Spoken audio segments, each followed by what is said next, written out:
The following program, The Russ Belville Show, is intended for responsible adults only.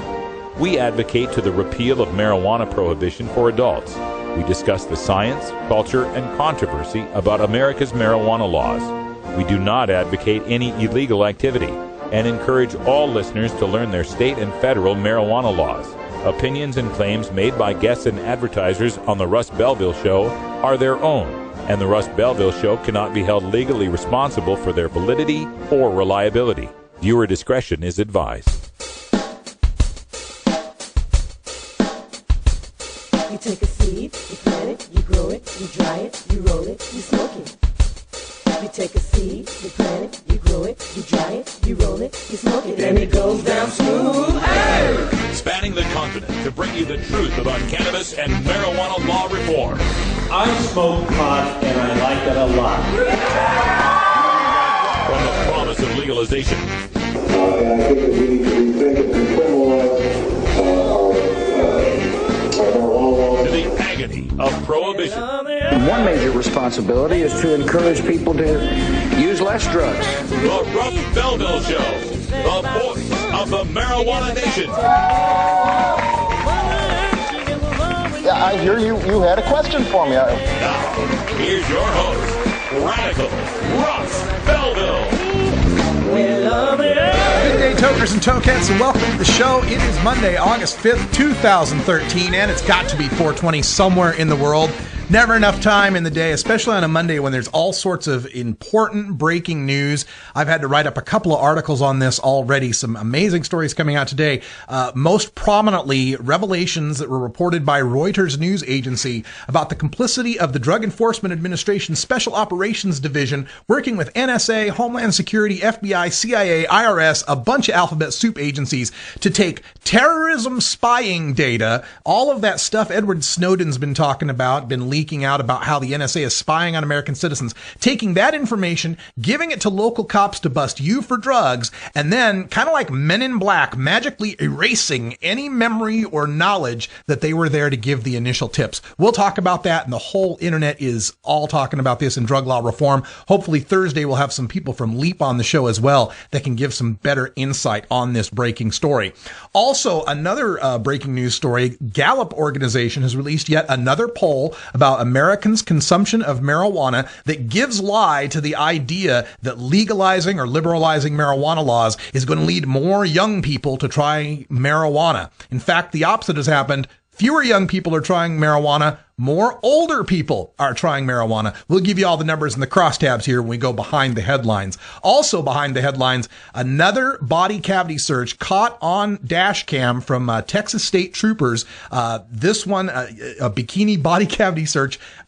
Once again, female troopers running their hands inside the anus, the vagina of women, suspecting them for hiding weed in there. We'll talk about that also on our show and show you the very disturbing video. In our daily toker tunes today, it's Roots Monday. We got some new music from a band called Blaine and Sarah. I guess it's a duo, Blaine and Sarah. We're going to be playing some new music here off of their album, A Long Time Coming, this little EP, and a tune called Scorned. So check that out at 20 past. Thanks for joining us here for the Russ Belville Show on 420radio.org. You can get us by live audio stream or by getting us through podcast or YouTube video. Just check out 420radio.org, click on the Connect to 420 radio button in the top right, and all of our social media and streaming operations and podcast operations are all listed in there for your pleasure. All right, we're going to take a short break. When we come back, we've got your 420 radio news coming right at you.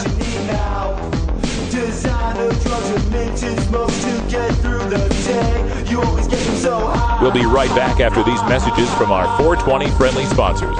Support these advertisers because their ad money goes straight to the Russ Belville Show. You're tuned into the Russ Belville Show, the voice of the marijuana nation.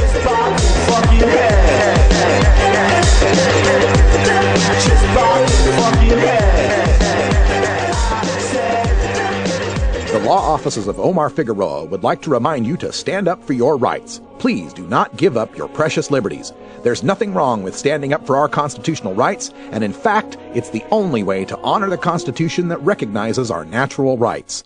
Treat law enforcement with respect and respect the Constitution by standing up for your rights. If you are detained or arrested, stand up for your rights by repeating, I respectfully invoke all my legal and constitutional rights. I do not consent to any search and seizure. I want to remain silent, and I want to speak to my attorney, Omar Figueroa. Omar Figueroa has more than a decade of experience in federal and California courts and graduated from Yale University, Stanford Law School, and Trial Lawyers College. Please contact the law offices of Omar Figueroa at 415-489-0420 or 707-829-0215 or on the web at www.omarfigueroa.com.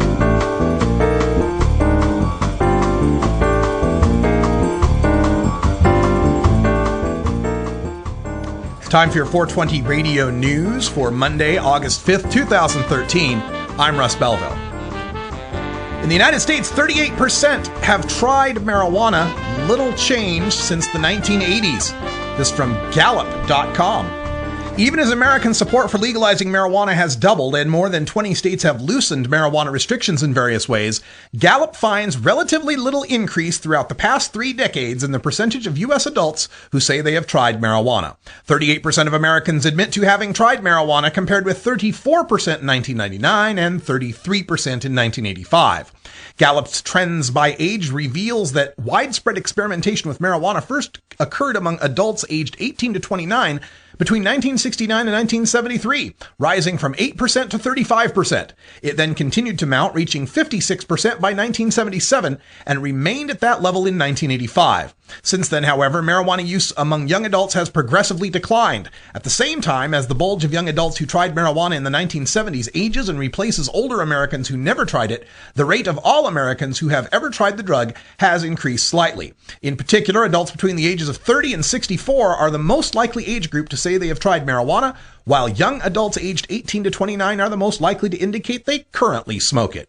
Also, by a 47% to 30% margin, men are more likely than women to say they have tried the drug. However, there is less of a gender difference in current reported usage, with 8% of men reporting current usage compared to 6% of women saying they smoke pot. Frequent users of marijuana and alcohol already know the health risks, study shows. From FoxNews.com. Users of marijuana and alcohol may be savvier about the health risks posed by these substances than those who abstain, new research suggests. The findings, which were drawn from a large sample of Swiss men, showed that men who frequently used marijuana, alcohol, and tobacco sought out information about the health risks of those substances more than those who didn't use them. People who smoked cannabis at least once a week were 4 times more likely to search for health risk information as those who abstained. Is New Jersey's medical marijuana program the most expensive in the nation? From NJ.com. In the 8 months since New Jersey's first dispensary, Greenleaf Compassion Center in Montclair, opened, patients and providers have learned the nation's most restrictive medical marijuana program is also the most expensive. From registration fees required multiple doctor visits that insurance won't cover, to sales tax and the price of pot, New Jersey's costs are generally higher than the 10 other states and Washington, D.C. that permit medical marijuana retail sales, according to a Star Ledger analysis. The review found New Jersey is tied for second among the costliest registration fee, $200 for 2 years, has the third highest sales tax, 7%, and the steepest marijuana prices, according to state dispensary websites. Greenleaf patients say they have spent between $440 and $560 for an ounce of marijuana, depending on the strain. A New Jersey patient getting started in the program can spend $700 for an ID card and an ounce of marijuana, compared with $300 in Colorado, $510 in Washington, D.C., $531 in Arizona, and $460 in Michigan. Lansing ballot initiative would legalize marijuana possession up to an ounce, from MLive.com. Organizers on Monday submitted thousands of signatures in an effort to put marijuana legalization for the city of Lansing, Michigan on the November ballot. Jeffrey Hank, who heads the Coalition for a Safer Lansing, turned in the 6,400-some signatures to the Lansing City Clerk's office. The initiative calls for amending Lansing City Charter, legalizing the possession, use, and transfer of an ounce of marijuana by adults 21 years and older on private property. Lansing City Clerk Chris Swope said the law gives him 45 days to verify the authenticity of the coalition's signatures and whether there are enough to put the initiative on the November ballot. Signatures must amount to a minimum 5% of Lansing's total number of registered voters, about 4,200, in order to make the ballot. Cannabis drug company GW Pharmaceuticals reports bigger losses, from telegraph.co.uk. It made a pre-tax loss of £3.5 million compared to a loss of £2.3 million for the same period last year. Revenues were also down from £14.5 million to £7.3 million. GW Pharmaceuticals, which makes Sativex, an oral spray based on the active ingredients in cannabis, blamed the slip on a £9.8 million payment received in the third quarter last year for reaching milestones on the path to licensing the drug for pain treatment. Sativex is mostly used for the treatment of multiple sclerosis symptoms and is approved in 22 countries. GW Pharmaceuticals said it was making progress in its bid to enter the lucrative American market, having submitted plans for a final clinical trial to regulators. Justin Gover, GW Pharmaceuticals' chief executive, said the company was in, quote, robust financial position, end quote, following a £19.6 million U.S. share placement in May. This has been your 420 Radio News for Monday, August 5th, 2013. I'm Russ Belville. When we come back, we go behind the headlines with shocking video from police dashcam from Texas police who pulled over 3 women and searched their vaginas for marijuana. This is a new case, not the case we had previously told you about. You're listening to The Russ Belville Show on 420radio.org. We'll be right back.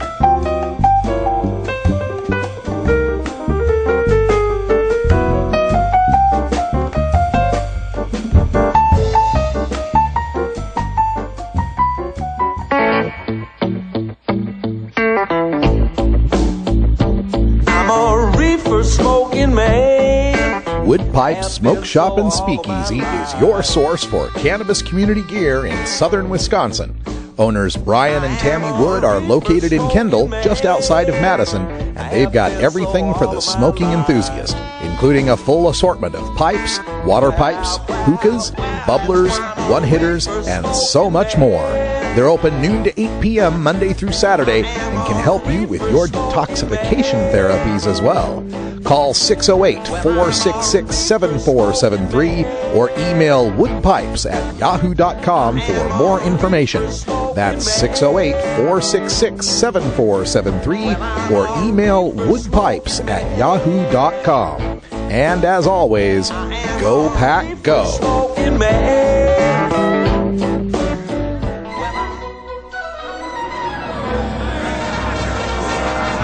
Yar! There be pirates here! Har, har, har, har, har. Welcome back, everyone. Time for us to go behind the headlines. And you'll remember we told a story a couple of months ago about 2 women who had been sexually assaulted on the roadside outside of Irving, Texas by Texas state troopers who claimed they saw them littering and then claimed they smelled marijuana. And that justified them calling a female trooper over to search the 2 women, a body cavity search on the side of the road in front of the cop car, using one glove for both women to search their anus and vagina. So, this is a new case. This has actually happened again, folks, and we have some pretty stunning video to show you. So, we'll switch over to the video and let you hear from the police dash cam on this case. Police 1252. How you doing, lady? Hi. Tax Highway Patrol. The reason for stopping there is your speed. Everything okay? Yeah. 150 way. Hey, Telephone for your income message. 152. Wait for 227 seconds. Can I put my dress on so I have one? No, don't worry about it. Come on out here. Magic question, Miss Hamilton. When's the last time you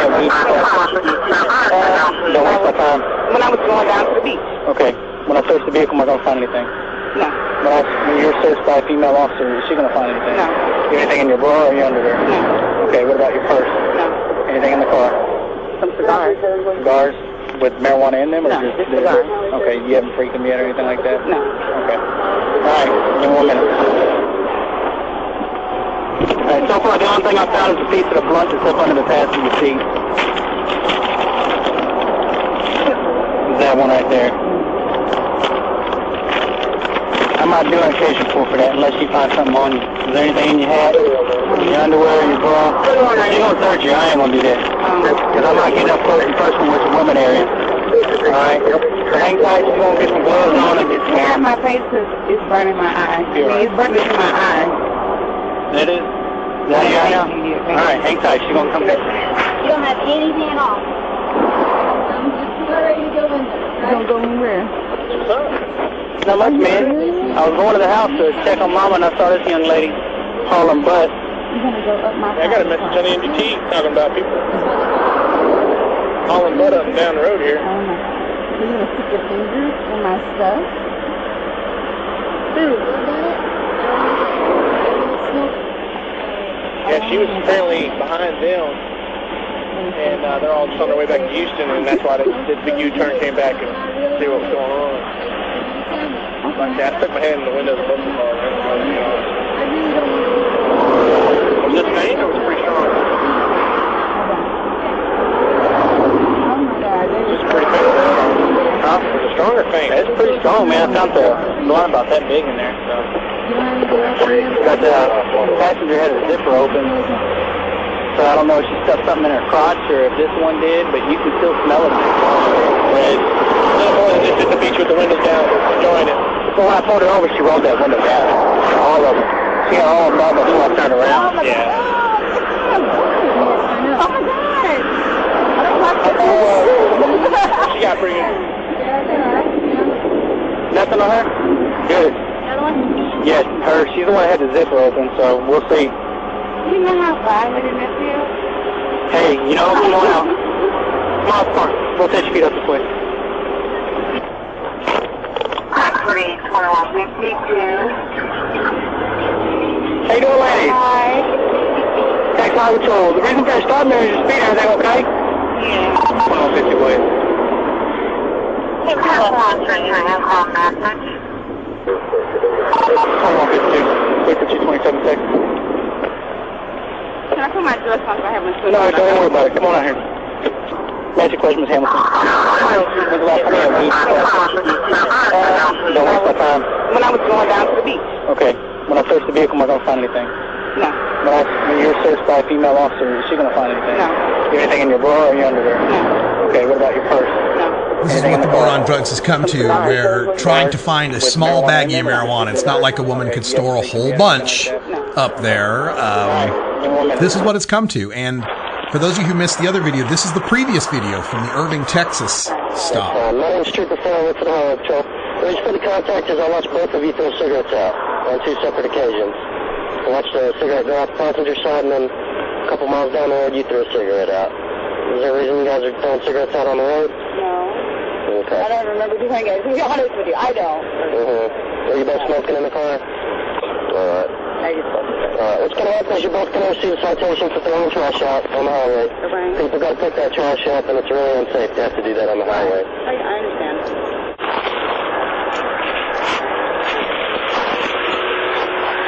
11:29 to 11:34 on mobile.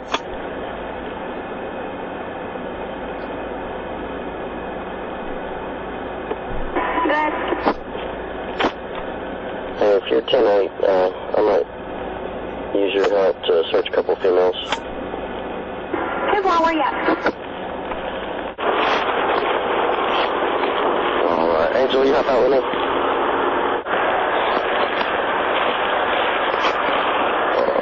In my system. Where are you going? We were heading up to Oklahoma. A little road trip. We're going to Oklahoma? Yeah. Okay. We just left one hotel. Do you have a family up there, or what's the reason for We're Oklahoma? going to the casino. Oh, we're going to the casino. Yeah. Okay. How much marijuana is in that car? And don't lie to me. I don't smoke marijuana. Okay, how much marijuana is in that car? That's No, my I question. swear to God, I don't smoke marijuana. I'm not asking you if you smoke it. I don't think there's any marijuana in the car. Okay, when's the last time somebody smoked marijuana in that car? Honestly, I don't know. It's my boyfriend's car, so I just borrowed it. Well, there's a little marijuana coming from the car, and that's why I got to talk to you further about it. Okay. And the more honest and upfront with me you are, the better it's going to go for you. So you're telling me that there's no marijuana in that car? To the best of my knowledge, no, there's not. Okay. Is there anything hidden on your person? On my person? On your person? In your shoes? In your underwear? Anything like that? No. All right. It's like I'm being treated like a criminal right now. So not. I got a female troop up the road. She's going to come down here. We're just going to check a little bit more. Oh my God, that's okay. What? Hey, ma'am. Hey, what's up? Thanks. They're both acting real weird. Okay, which one do you want me to start with? And be able to take particular one that you just... The driver is who I'm more skeptical of. This is going to be the one with the white T-shirt right here, and that's the ant. I mean, there may be a bomb site in there or something, but I'm still going to search it. Okay, I'm going to use your video, okay? Yeah, feel free. That way I don't have to walk her all the way over there. Yeah, no. The female voice that you're hearing, and that's the female who's doing the search right now with the one pair of gloves, is Trooper Kelly Hellison. Trooper Hellison was fired over this and is now facing 2 counts of sexual assault. The trooper in the other case has also been fired. But it should never come to this. It should never get to the point where we have to take these troopers to court on this. The idea that we would use body cavity searches to come up with a small user amount of marijuana is ludicrous. It's against everything this country stands for. Gotta take a break. Take care of some of the anxiety. Be right back. If he said he swam to China, he would send you South Carolina. Then you know you're talking to that reefer man. NORMAL stands for Responsible Adult Cannabis Use. If cannabis use is causing problems in your life, consider taking a break or seeking medical assistance. Consider ceasing cannabis use if you have a family history of mental illness. Don't drive or operate heavy machinery while impaired by cannabis use. Cannabis use is not without risks, even though the risks may be far less than those posed by legal drugs. Fun. Big Daddy thinks.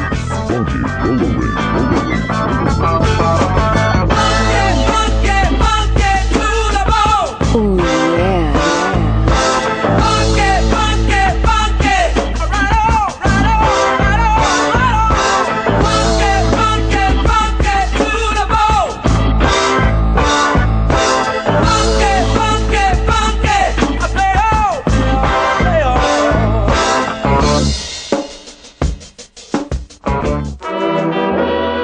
Everyone knows music and marijuana go together, so let's wind up our 20 after break with the Russ Belville Show's Daily Toker Tunes, the best in pod-safe 420 music from around the web. Today is Roots Monday, featuring the blues, country, folk, and jazz music that birthed the modern sounds we enjoy today. You can get downloads and more information about all our Daily Toker Tunes by visiting music.radicalruss.com. Now, sit back and enjoy your Daily Toker Tunes. All right, on today's show, we're going to bring you some music from this album that was given to me. I think Herb Thrasher got a hold of this at one of the gigs. Maybe it was the Northwest String Summit. But it's by Blaine and Sarah, and the album is called Long Time Coming. Blaine and Sarah, it's Blaine Heinonen and Sarah Wolf. They are both acoustic guitarists and singer-songwriters. They've put this little EP together featuring 4 tracks. And you can find more about them at Facebook, facebook.com/Blaine and Sarah, BLAINE for Blaine, SARAH for Sarah, or just visit them at blaineandsarah.com. From the EP, A Long Time Coming, this is the tune called Scorned on your Daily Toker Tunes.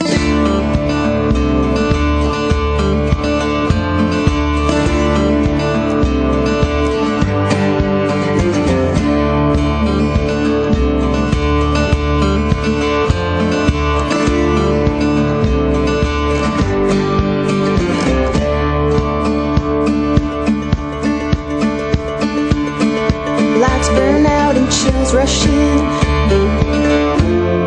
standing there with my evil grin, as I filled with flames of rage, broke free from my moral cage. No more angel to my right,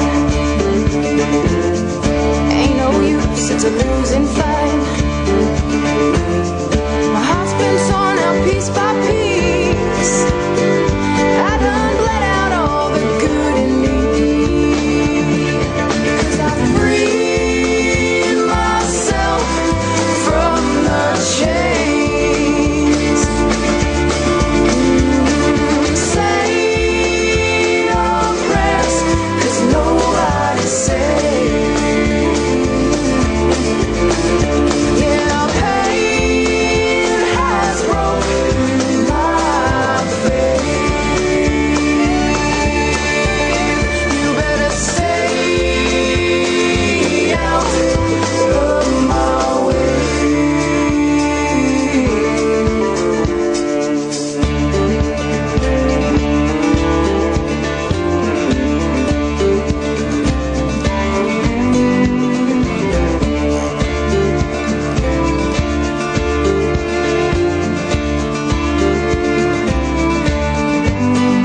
Damn.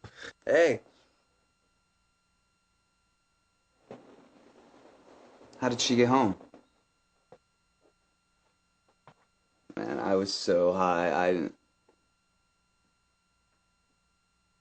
Are we cool? Tim, you know me. That's not me.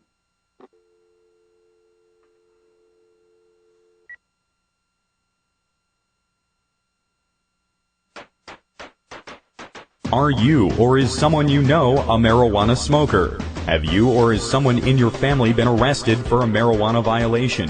You need to know the truth about pot. NORML, the National Organization for the Reform of Marijuana Laws, is the most comprehensive source of information regarding marijuana and its effects on health, as well as legal issues. NORML even offers a database of lawyers specializing in cannabis in your area. NORML, the nation's largest and most successful marijuana law reform organization, has spent decades gathering the knowledge and science on everything related to cannabis. NORML is the best resource to find out the truth about marijuana, connect with a lawyer in your area, or help find an end to prohibition. Information is available at norml.org, that's NORML.org, or toll free at 888-67-NORML.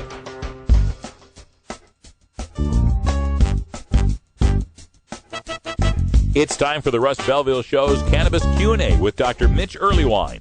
Dr. Earlywine is a professor of psychology at the State University of New York at Albany and a leading author and researcher on cannabinoids and health, who pins the Ask Dr. Mitch column for High Times magazine. Get your questions ready in our live chat or call in to 971-533-7111 now.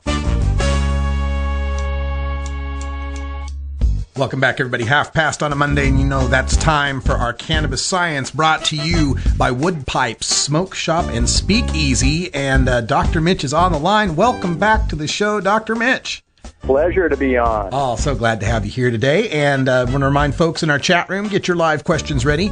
And if you put a Q : at the beginning of your little chat line, that makes a little icon, makes it stand out a little better for us, and we can pick those questions out and ask them live here to Dr. Mitch, or you can call in live at 971-533-7111. And as we usually do on this segment, we give Dr. Mitch the first word to let us know what is the latest in cannabis science. My student Mallory Laughlin has a new paper out. Some folks met her at the Mid-Atlantic Conference from NORML. It's in Addiction Research and Theory, and the beginning of the title is Do I Smell Pot? She basically used olfactory cues for cannabis and showed that this really cued not only users but also non-users for pot, even though they hadn't actually been told what the smell was, and that made them more likely to think about cannabis, and we're actually laying the groundwork to sort of make fun of the idea that craving is a sign of addiction, because a lot of these folks and a lot of folks in the subsequent study report craving simply by smelling the plant. Oh, that's quite interesting. We're looking forward to the results on that.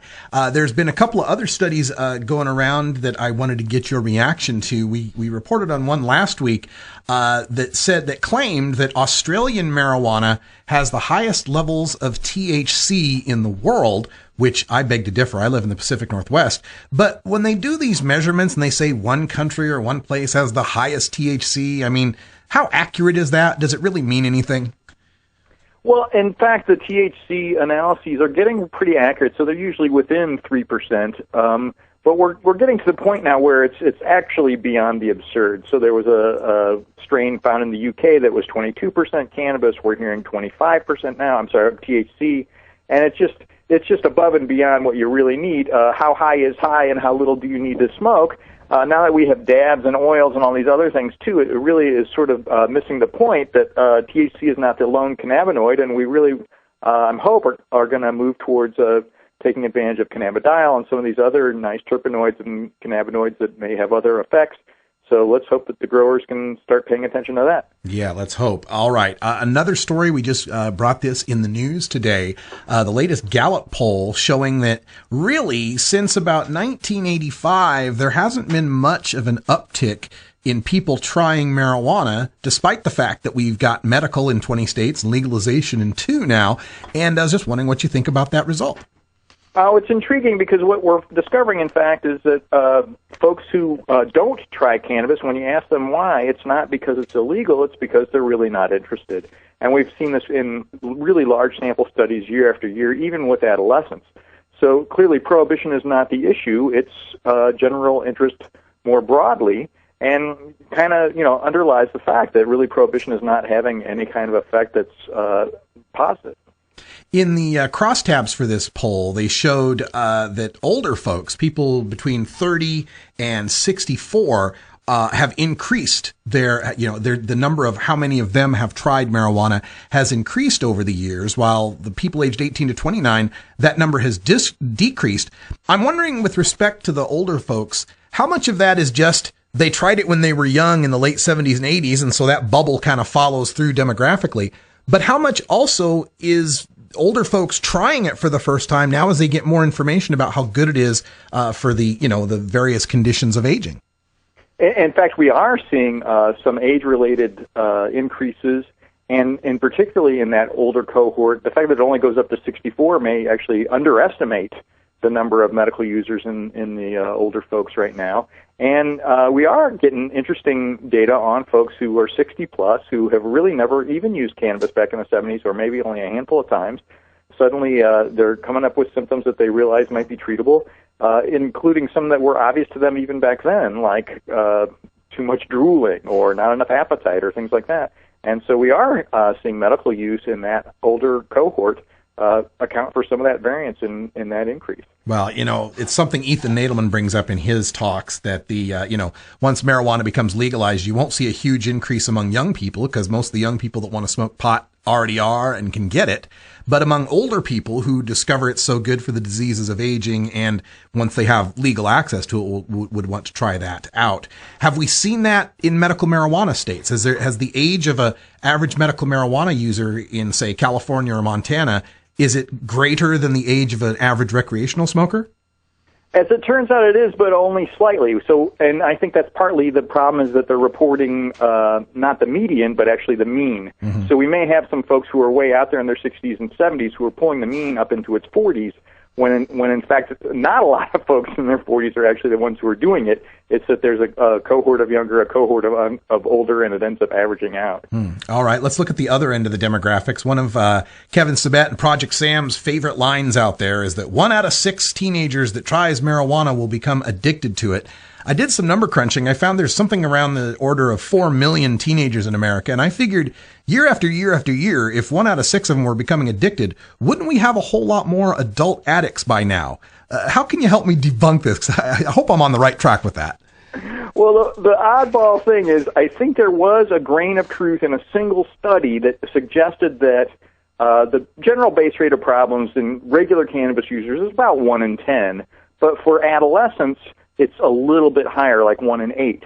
The point of that study was that our diagnosis of dependence was biased against younger people, that in fact we were designing the question so that they were more likely to say yes because they didn't understand what the questions meant.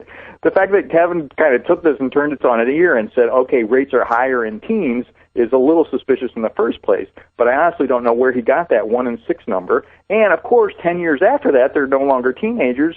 Why don't we see a whole bunch of 20-somethings with cannabis dependence?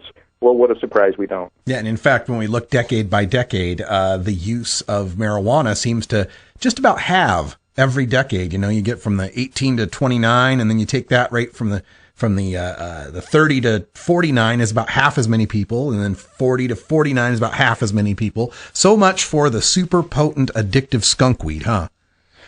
In fact, the standard for things like the opiates and stuff like this, we don't see this kind of rate change at all. Folks who are really enmeshed with it really have a hard time shaking it. And here we're seeing basically half the people leave it behind. Yeah, it's really not the addictive thing they're saying. All right. We're speaking with Dr. Mitch Earlywine, taking your live questions in our Cannabis Q&A. You can get them into our chat room. Just type Q : and then your question.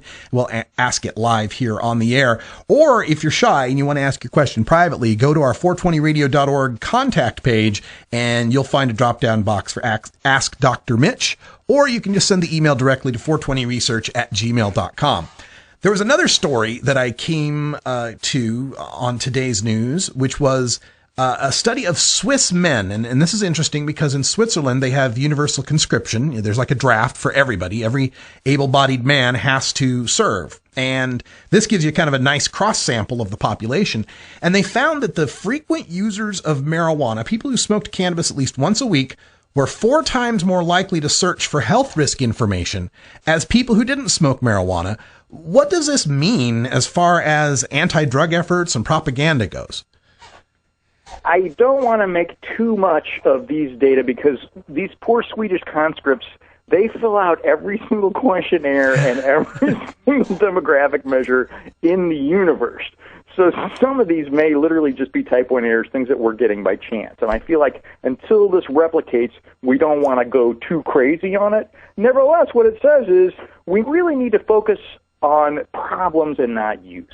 And we should focus on substances that are really troublesome, not cannabis, and that would be a much better use of our efforts rather than trying to drive folks crazy with cannabis and then sending these oddball messages where they say things like, oh, I went ahead and sniffed glue because I heard that marijuana led to heroin.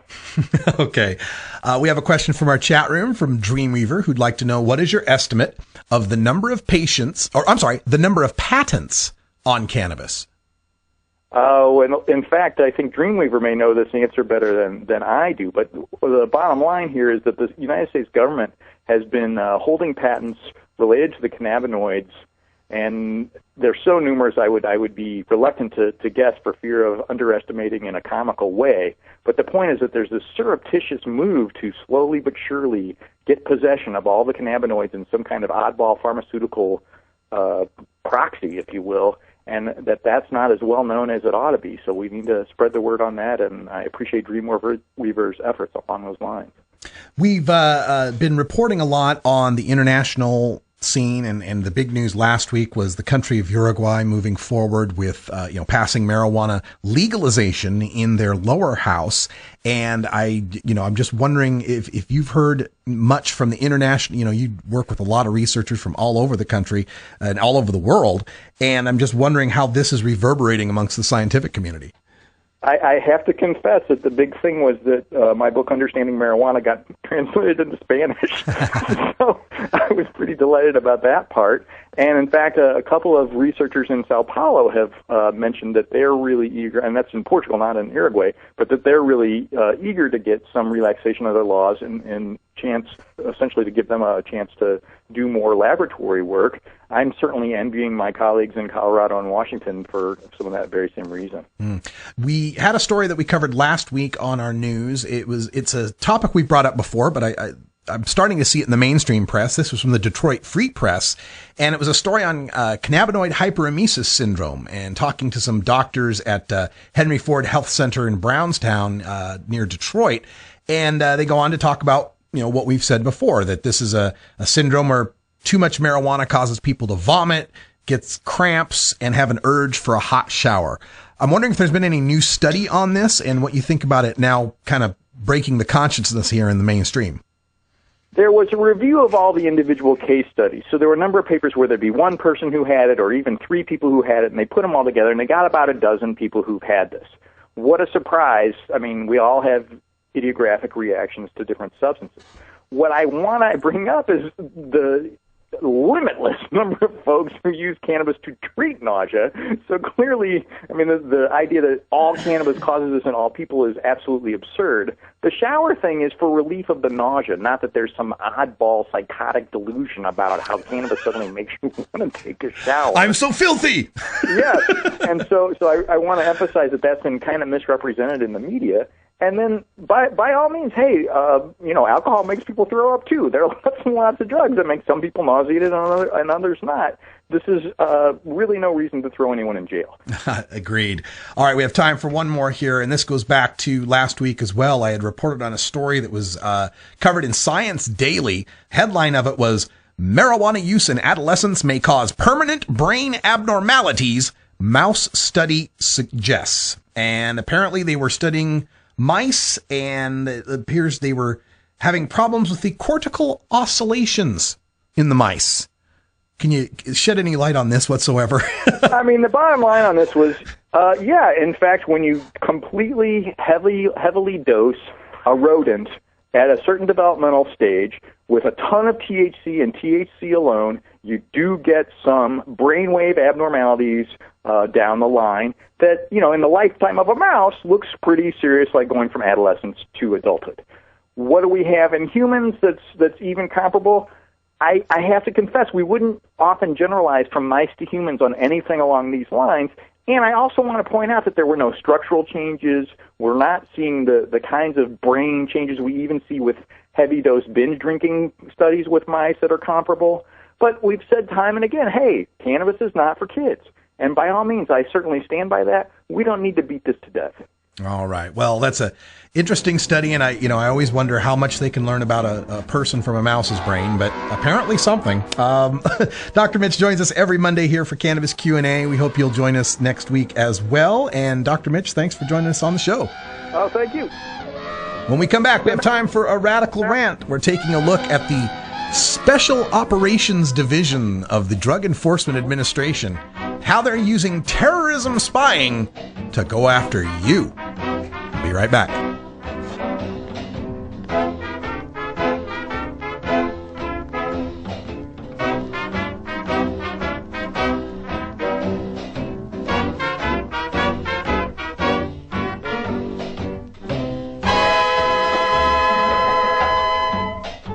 The Russ Belville Show is blogging and podcasting daily at RadicalRuss.com.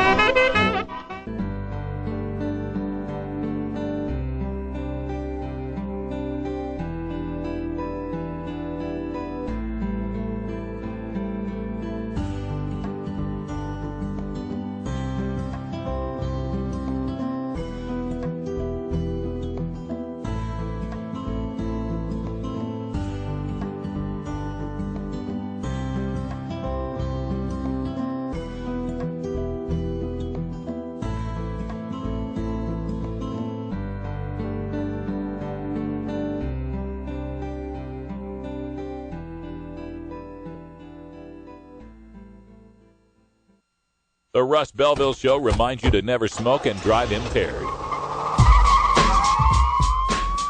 Hang out for a while and share.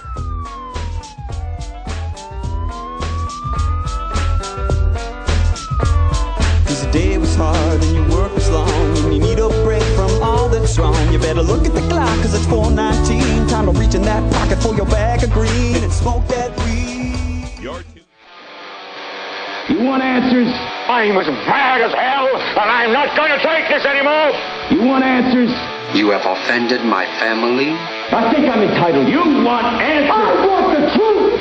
And you have offended a Shaolin temple. You can't handle the truth. Surely you can't be serious. I am serious. And don't call me Shirley. Radical Rant. Well, today we've got quite the story for you here, and it came up so quick I didn't even have time to finish the graphics here, but we'll get this up and running as fast as we can. Let me just finish that word, and then we'll talk the rest of it. Anyway, today's big story has to do with revelations that were reported by Reuters, the news agency, and basically the story is classified DEA division supplies secret tips to the police. Remember that traffic stop you got busted for weed? The one where the cops said you made an improper lane change? Remember how you were driving so carefully that night, knowing you had marijuana in your trunk? Out of all the cars on the freeway, some that were weaving and speeding and driving far worse than you were, how in the world did you manage to arouse the suspicion of Officer Observant and his trusty dope dog Bustum? Because unbeknownst to you, and most importantly, your defense attorney, a classified division of the Drug Enforcement Administration, the DEA, secretly tipped off the cops about you. The program is called the DEA's Special Operations Division, or SOD, and a new report from Reuters blows the lid off the use of, quote, intelligence intercepts, wiretaps, informants, and a massive database of telephone records, end quote, from federal investigations in domestic policing. SOD comprises units from many agencies, including FBI, CIA, IRS, Homeland Security, and the National Security Agency, or NSA, which was revealed by whistleblower Edward Snowden to be engaged in data mining and spying on U.S. citizens. Few organisms thrive in darkness and bullshit. Among them are magic mushrooms and bureaucracies. SOD is no different. SOD was originally formed in 1994 with a few dozen employees and a mandate to pursue Latin American drug cartels. Since then, it has grown to several hundred employees and a secret budget estimated at $125 million a year. And like magic mushrooms, SOD takes us through the looking glass to a land where nothing is as it seems, specifically your right to a fair trial. Now, that federal cops might help state and local cops catch drug criminals isn't the shocking part. There's nothing illegal or untoward about that. The shocking part of SOD's operations is something known as parallel construction. This is a technique SOD instructs the local cops to use once SOD has given them a tip, so all evidence of SOD's involvement is erased from the forthcoming trial. It's a little like those little blinking lights in Men in Black that wipe your memory clean. This is from the Reuters report. Quote, remember that the utilization of SOD cannot be revealed or discussed in any investigative function, end quote, a document presented to agents reads. The document specifically directs agents to omit SOD's involvement from investigative reports, affidavits, discussions with prosecutors, and courtroom testimony. Agents are instructed to then use, quote, normal investigative techniques to recreate the information provided by SOD, end quote. A former federal agent in the northeastern United States who received such tips from SOD described the process. Quote, you'd be told only be at a certain truck stop at a certain time and look for a certain vehicle. And so we'd alert the state police to find an excuse to stop that vehicle and then have a drug dog search it, end quote, the agent said. After an arrest was made, agents then pretended that their investigation began with the traffic stop, not with the SOD tip, the former agent said. The training document reviewed by Reuters refers to this process as parallel construction. In a sense, parallel construction is like money laundering. You know, in money laundering, you make money from drugs, and then you put it into some business or some activity that's legit to make it look like the money was generated from legitimate business, like dry cleaning in the case of Breaking Bad, right? Well, this is money laundering. This is investigation laundering. This is tip laundering. This is the idea of taking the facts as they were, the case as it began, as it was investigated, and then making a whole new trail of investigation to cover that up as if it never existed. Now, the problem with this technique is this little thing called the Sixth Amendment, which recognizes a defendant's right to, quote, compulsory process for obtaining witnesses in his favor, end quote. So, when you get stopped by Officer Observant, your defense attorney can issue subpoenas to the officer, to the trainer of the drug dog, even other witnesses to your driving that night. But with parallel construction, your defense attorney has no idea that the original tip to bust you came from some wiretap in some unrelated investigation, or even an NSA data mine of your private Facebook messages or emails. Your attorney is effectively shut out from an entire line of investigation that may lead to evidence that exonerates you, or at least reveals enough wrongdoing by law enforcement to suppress the evidence obtained in your case. Now, SOD claims that such techniques must be kept confidential in order to protect classified information, despite the long-standing courtroom practice of having the judge examine such evidence in private chambers to determine what can and cannot be exposed at trial. Prosecutors are also kept in the dark about tips from SOD being the justification of their prosecutions. One federal prosecutor in Florida dropped his case when he learned DEA had lied to him about SOD's involvement, telling Reuters that he lost confidence in the investigation. However, most cops don't worry about tips from SOD being exposed in court. Thanks in part to draconian mandatory minimum sentencing laws for drug crimes, most cases in which SOD brought down a drug suspect end in a plea bargain. So the original source of the evidence against a defendant is never explored in open court. Now, another part of this that is so frustrating and offensive is that a lot of the money, the budget, and the training and the authorization for the use of this data mining powers come from a post 9/11 mindset where we got to go after the terrorists. The Daily Mail in the UK, in their story, a secretive DEA program is using terrorism task forces to help local police make small-time drug busts.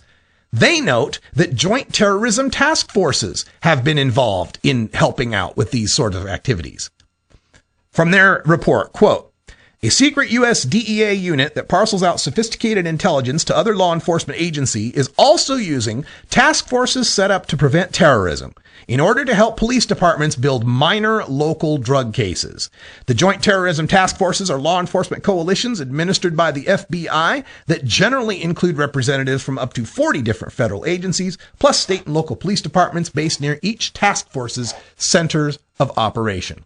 One of the sources say JTTFs are used all the time to help arrest minor drug offenders at the local level. Local law enforcement quietly passes that information on. And Finn Seelander, who's been a guest on our show, a 17-year veteran of the DEA, says there are tons of these task forces, but the Joint Terrorism Task Forces are used for this. Absolutely. Russ Jones, also working with LEAP, he was a California narcotics officer. He told the Mail Online, quote, it was always an unwritten practice to hide sources, and that was called creative report writing. It was done all the time in law enforcement and still is apparently, now with official sanction. End quote. There are 103 such joint terrorism task forces nationwide. 71 of them were instituted after the 9/11 attacks. At least one joint terrorism task force is based in each of the 56 cities where the FBI has a field office. Each unit typically includes reps from the NSA, FBI, DEA, Federal Air Marshals, Department of Defense, Homeland Security, Secret Service, and the Bureau of Alcohol, Tobacco, Firearms, and Explosives. And part of what they're data mining here had to do with, in one of these reports, talking about a database, this Reuters database that has this Reuters report talks about the database that has over 1 billion records in it that are being sifted and, looked at for coordination and cooperation to try to find terrorists, presumably. This information is now being given routinely to our local and state police for small-time drug cases. The email I got from the Drug Policy Alliance says last week, it mentions all the other scandals that are going on in the DEA and calls for a congressional investigation, a top to bottom review of the DEA for not just this scandal where they're using spying on American citizens and trying to hide from defense attorneys and prosecutors the source of the tips in these investigations. But we also had the lawsuit that was just settled for Daniel Chong, the UC San Diego student who was left alone for 5 days to die by the DEA. They had to pay $4.1 million for him. Members of Congress still want to know about the drug war operation in Honduras last year that led to the massacre of 4 indigenous civilians, 4 native citizens of Honduras. In 2011, the Fast and Furious scandal was shown that DEA agents smuggled or laundered millions of dollars in drug profits from Mexican drug cartels and let guns walk across the border that ended up killing a Border Patrol agent. Defense attorneys in Arizona are claiming misconduct because the DEA has rehired Andrew Chambers, an informant who was terminated by the Department of Justice years ago for serial perjury. DEA's rehired that guy. DEA continues to raid and arrest patients and providers in the medical marijuana states. And DEA Administrator Michelle Lenhart, who has direct ties to the Andrew Chambers scandal, by the way, and most of the other scandals, can't even tell you whether or not marijuana is more harmful than heroin. She was also involved in a scandal called House of Death, when a DEA informant helped murder at least a dozen people in Juarez. And she has overruled the administrative law judges of the DEA when they have come forth saying that Professor Craker should be allowed to grow medical marijuana and test it, that marijuana ought to be rescheduled. These continuing scandals of the DEA, now capped off with this Special Operations Division scandal, calls for not just a review in Congress of the Drug Enforcement Administration, but the abolishment of the Drug Enforcement Administration. It is time for us to fold DEA and put the coverage of drugs and the use of drugs back into the Food and Drug Administration. They keep saying they want FDA control, FDA approval. Let's let the FDA, let's let scientists, let's let doctors, let's let researchers decide what our policies on marijuana should be. That's all for the Radical Rant today. Thanks for joining us, and stay tuned for our new summer schedule now that we're in the summer festival season. Toker Talk Radio is on hiatus, and we've moved some of our most popular shows to the 4 o'clock hour. Coming up next, Stony Sundays with Coral Reefer, the show from just yesterday. Check out Coral Reefer on Stony Sundays and more of our favorite shows, including Danny Danko, Subcool, Jorge Cervantes, and Jody Emery, all at the 4 o'clock hour. And at 7 o'clock hour, more of our most popular shows tonight, including Drug Truth Network, followed by a replay of the new Viper Hour. Also at 5 o'clock, stay tuned for Herb Thrasher Flower Hour. For 420 Radio, I'm Radical Russ. Thanks for joining us, and until next time, take care of each other, tokers. This is the Russ Belville Show. The Russ Belville Show is blogging and podcasting daily at radicalruss.com. You take a seed, you plant it, you grow it, you dry it, you roll it, you smoke it. You take a seed, you plant it, you grow it, you dry it, you roll it, you smoke it. You take a seed, you plant it, you grow it, you dry it, you roll it. WW